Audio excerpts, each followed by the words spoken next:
So Prop 67 is a referendum, and it comes from the state law that was passed in 2014, SB 270.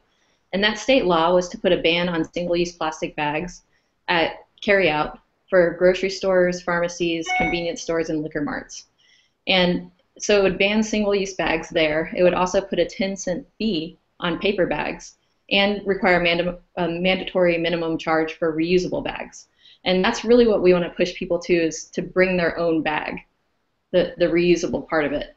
And all of that money that folks are getting charged for those bags, or would be getting charged under that bill, is collected by grocers. It's collected 100%, retained by the grocers. Not a dime goes to, or a penny goes to, a public purpose. So SB 270, as a very flawed, misguided piece of legislation. There's industries like the grocers who are supporting this bill.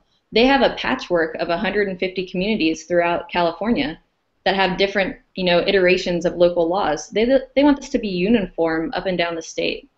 When you actually look at the facts and you understand that plastic retail bags, the type that they are seeking to ban with SB 270 with a yes vote on 67, they represent about 0.3% of the municipal waste stream.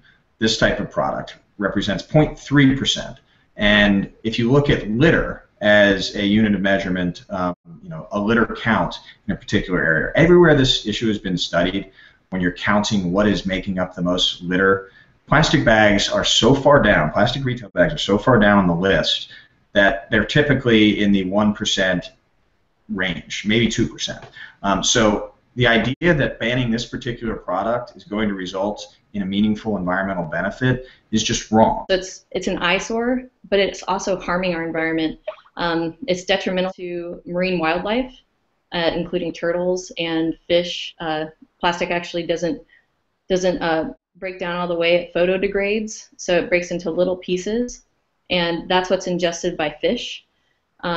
Sea turtles, over 50% of sea turtles have been studied, have found that plastic bags in their stomachs, and it's the #1 item found in sea turtle stomachs on these types of autopsies. A study by Scripps Institute of Oceanography found that over 12,000 tons of plastic is ingested by fish off the West Coast every year, and that's fish that we eat. So this is really a public health concern too. I think the other problem is that when plastic bags are recycled, people think, oh, it's plastic, I can recycle it. It gums up the recycling machines and is actually very problematic for recyclers. So they don't want your plastic bags. They want plastic bottles, other plastic shampoo containers, things like that. But bags are very problematic for recyclers. This type of legislation, not only is it going to threaten the jobs of people's neighbors and friends in the state of California, it's just terrible policy when you think about it from an environmental perspective, because a plastic bag that is 100% recyclable that you can take back to the grocery store and drop in the bin is then can be made into any number of other materials like plastic decking, benches, more plastic bags.